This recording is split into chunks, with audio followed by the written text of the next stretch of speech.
ಯುಗಾದಿ ಹಬ್ಬಕ್ಕೂ ತಟ್ಟಿದೆ gas trouble. Holi ಸಂದರ್ಭದಲ್ಲಿ ಕೂಡ ಹೋಟೆಲ್ಗಳಿಗೆ ಸಂಕಷ್ಟ. ಹೋಳಿಗೆ ಮಾಡುವಂಥ ಸಂದರ್ಭದಲ್ಲಿ ಈಗ ಹಬ್ಬ ಇದೆ, ಹೋಳಿಗೆ ಮಾಡಬೇಕು, ಸ್ವೀಟ್ಸ್ಗಳನ್ನ ತಯಾರು ಮಾಡಬೇಕು. ಆದರೆ ಯುಗಾದಿ ಹಬ್ಬದಲ್ಲಿ ಸಿಹಿ ತಿನ್ನೋಕ್ಕೂ ಕೂಡ ಗ್ಯಾಸ್ ಭಾಳ ತೊಂದರೆ ಕೊಡ್ತಾ ಇದೆ. ಗ್ಯಾಸ್ ಇಲ್ಲ ಅಂತ ಹೇಳಿ ಸಿಹಿ ತಿನಿಸುಗಳು ಮಾಡಲಿಕ್ಕೆ ಹಿಂದೇಟಾಗ್ತಾ ಇದ್ದಾರೆ. ಕಮರ್ಷಿಯಲ್ ಗ್ಯಾಸ್ ಸಿಗದೆ ಮಾಲೀಕರು ಪರದಾಡ್ತಾ ಇದ್ದಾರೆ. ಶ್ರೀನಗರದಲ್ಲಿರುವಂಥ ಹೋಳಿಗೆ ಮನೆ ಹೋಟೆಲ್ನಲ್ಲಿ ಪರದಾಟ. ಇರುವಂಥ ಒಂದೇ ಗ್ಯಾಸ್ ಸಿಲಿಂಡರ್ನಲ್ಲಿ ಹೋಳಿಗೆ ತಯಾರಿ ಮಾಡ್ತಾ ಇದ್ದಾರೆ. ದುಬಾರಿ ಬೆಲೆ ಖರೀದಿ ಗ್ಯಾಸ್ ತರಲಿಕ್ಕೆ ಆಗ್ತಾ ಇಲ್ಲ. ಹೀಗಂತ ಹೋಟೆಲ್ನ ಮಾಲೀಕರು ಅಳಲು ತೋಡಿಕೊಂಡಿದ್ದಾರೆ. ಕಮರ್ಷಿಯಲ್ ಗ್ಯಾಸ್ ಸಿಗದೆ ಹೋದರೆ ಕಷ್ಟ ಆಗುತ್ತೆ. ಹೋಳಿಗೆ ಮನೆ ಹೋಟೆಲ್ನ ಮಾಲೀಕ ಚಂದ್ರಶೇಖರ್ ಅಳಲು ತೋಡಿಕೊಂಡಿದ್ದಾರೆ.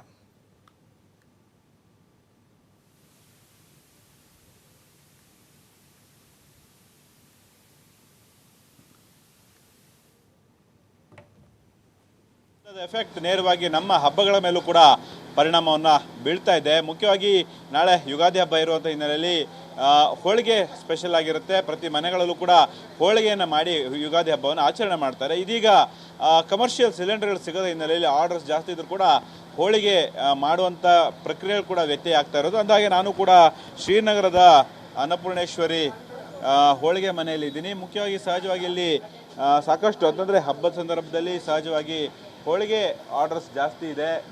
ಜನರು ಕೂಡ ಬರ್ತಿದ್ದಾರೆ, ನೋಡ್ಬೋದು. ಈಗಾಗಲೇ ಸಾಕಷ್ಟು ಒಂದು ಸಿಬ್ಬಂದಿಗಳು ಕೂಡ ಹೋಳಿಗೆ ಮಾಡುವಂತಹ ಪ್ರಕ್ರಿಯೆಯಲ್ಲಿ ನಿರತರಾಗಿದ್ದಾರೆ. ಆದರೆ ಇವರಿಗೆ ಸಮರ್ಪಕವಾದಂತಹ ಕಮರ್ಷಿಯಲ್ ಸಿಲಿಂಡರ್ಗಳು ಸಿಗ್ತಾ ಇಲ್ಲ. ಈಗ ಇರುವಂತಹ ಸಮಸ್ಯೆ ಅಂತಂದರೆ ಒಂದೇ ಒಂದು ಸಿಲಿಂಡರ್ಗಳಲ್ಲಿ ಏನು ಈ ಹೋಳಿಗೆಯನ್ನು ಮಾಡುವಂಥ ಪ್ರಕ್ರಿಯೆ ಆಗ್ತಾ ಇದೆ. ಸಾಕಷ್ಟು ಈಗಾಗಲೇ ಆರ್ಡರ್ಸ್ ಬಂದಿರುವಂಥದ್ದು. ಈಗ ಸಿಲಿಂಡರ್ ಕೂಡ ಖಾಲಿ ಆಗುವಂಥ ಸಿಚುವೇಶನ್ ಇದೆ. ನಾವು ವಿಜುವಲಲ್ಲೂ ಕೂಡ ನೋಡ್ಬೋದು. ಹೋಳಿಗೆ ಜೊತೆಗೆ ಅಲ್ಲಿ ಸಿಲಿಂಡರ್ನ ಇಟ್ಟಿರುವಂತಹ ದೃಶ್ಯವನ್ನು ಕೂಡ ನಾವು ಕಾಣ್ಬೋದಾಗಿದೆ. ಇದು ಕಮರ್ಷಿಯಲ್ ಸಿಲಿಂಡರ್ ಆಗಿರುವಂಥದ್ದು.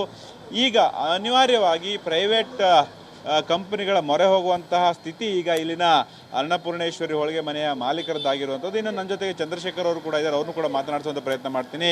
ಸರ್, ಮುಖ್ಯವಾಗಿ ನಿಮಗೆ ಯಾವ್ಯಾವ ರೀತಿ ತೊಂದರೆ ಆಗ್ತಾ ಇದೆ? ನಾಳೆ ಹಬ್ಬ ಬೇರೆ ಇದೆ. ಕಮರ್ಷಿಯಲ್ ಸಿಲಿಂಡರ್ ಅಭಾವ ಭಾರಿ ಇದೆ ಸರ್. ಸೌದೆ ಇದರಲ್ಲಿ ಓಣ ಎಲ್ಲ ಮಾಡ್ತಾ ಇದ್ದೀವಿ. ಹೋಳಿಗೆ ಮಾತ್ರ ಸಿಲಿಂಡರ್ ಉಪಯೋಗಿಸ್ತಾ ಇದ್ದೀವಿ. ಆರ್ಡ್ರು ಎಲ್ಲ ತಗೊಂಡಿದ್ದೀವಿ. ಸಿಕ್ಕಾಪಟ್ಟೆ ಹಿಂಸೆ ಆಗ್ತಾ ಇದೆ. ಆದಷ್ಟು ಪೂರೈಸಿ ಮಾಡ್ತಾ ಇದ್ದೀವಿ. ಯಾವುದೇ ತೊಂದರೆ ಇದು ಮಾಡ್ತೀವಿ. ಈಗ ಪ್ರೈವೇಟಲ್ಲಿ ತಗೊಳ್ಳೋಂಥದ್ದು ಮುಖ್ಯವಾಗಿ ಅಲ್ಲೂ ಕೂಡ ಕೆಲವು ಕಡೆ ಸಿಗ್ತಾ ಇದೆ ಅನ್ನೋಂಥದ್ದು. ಎಷ್ಟು ರೇಟನ್ನು ನೋಡ್ತಿದ್ದಾರೆ? 4,000 5,000 ಹೇಳ್ತಾರೆ ಸರ್. ಅವ್ರು ಹೇಳಿದಷ್ಟು ನಾವು ಕೊಡಲೇಬೇಕು. ಆರ್ಡ್ರಸ್ 15-20 ದಿವಸ ಮುಂಚೆನೇ ತಗೊಂಡಿರ್ತಾರೆ.